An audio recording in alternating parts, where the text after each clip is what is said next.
রমজানের পবিত্রতা যখন প্রকৃতির সৌন্দর্যের সঙ্গে মিলে যায় তখন ইফতার এক অন্যরকম শান্তি এনে দেয়। ব্যস্ত শহরের কোলাহল থেকে বেরিয়ে খোলা আকাশের নিচে, নদীর ধারে, সবুজ বনানীতে বা পাহাড়ের চূড়ায় ইফতার করলে আত্মার প্রশান্তি বেড়ে যায়। যেহেতু দূরে কোথাও যাওয়া হচ্ছে না, তাই হুট করে প্ল্যান করে আমরা দুইজন চলে এলাম ঢাকার প্রাণকেন্দ্র উত্তরা দিয়াবাড়িতে। তবে এসে অনেকটা হতাশ হইলাম, কারণ ভেবেছিলাম এমন কোথাও যাব যেখানে মানুষের সমাগম খুবই কম থাকবে, কিন্তু এখানে সে কি হলো সেটা নিজে চোখেই দেখুন। তবে বেশি কষ্ট লেগেছে এই সুন্দর জায়গায় যারা ইফতার বা খাবারের আয়োজন করেছেন, তারা প্লাস্টিক, অপচনশীল কিছু আবর্জনা ফেলে গিয়েছেন। ফলে পরিবেশটা কতটা ক্ষতি করেছেন সেটা একবার ভেবে দেখেছেন? পরিবেশের সৌন্দর্য বজায় রাখতে প্লাস্টিক বা অপচনশীল কিছু না ফেলে যাওয়ার জন্য অনুরোধ করছি, প্লিজ এটা করবেন না, খুবই বিশ্রী লাগে। গত বছরের রোজার মধ্যে আলহামদুলিল্লাহ আমি আরিয়ান ভাই সহ আর অনেকে ছিল, আশরাফুল ভাই ছিল। কাজের ব্যস্ততায় সবাইকে ভুলে যায়, এটা স্বাভাবিক। আশরাফুল ভাই ছিল আমাদের মেহর টিমমেট, সেও চলে গেছে বাড়িতে।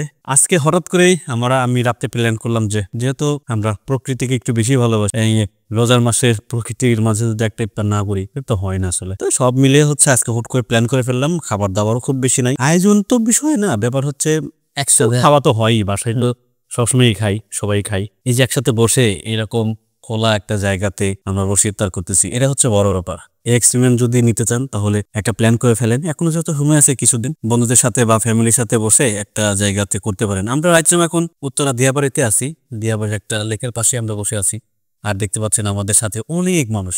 এখানে বরাবরের মতোই আমি ভাবছিলাম যে হয়তো আমি আর এন ভাই সহ হয়তো আর 2-4 জন মানুষ থাকতে পারে বা নাও থাকতে পারে। আমি এটাই ভাবছিলাম, আসার পরে যেটা দেখছি আমার মতো পাগল অনেক আছে, অনেক। তো এটা ভালো লাগে যে প্রতিনিয়তই দেশপ্রেমী, প্রকৃতির প্রেমী, ভ্রমণ প্রেমী মানুষ বেরিয়ে যাচ্ছে, এটা ভালো লাগে।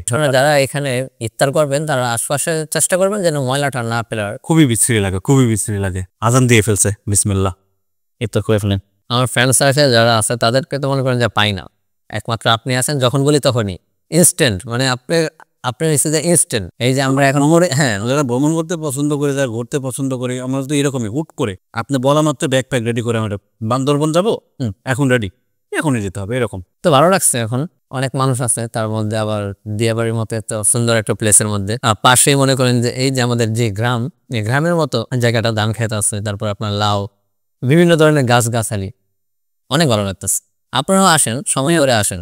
ঢাকা সিটির মধ্যে কিরকম স্পেস পাওয়া একটু ক্রিটিক্যাল, কারণ এটা মোটামুটি ভালো স্পেস, একদম ফাঁকা, গাছপালা কিছুটা আছে। গাজীপুর থেকে আসতেছেন যারা, বিভিন্ন ধরনের বাস যানবাহন আছে, আর যারা মতিঝিল থেকে আসতেছেন তাদের জন্য সব থেকে উত্তম মেট্রো রেল।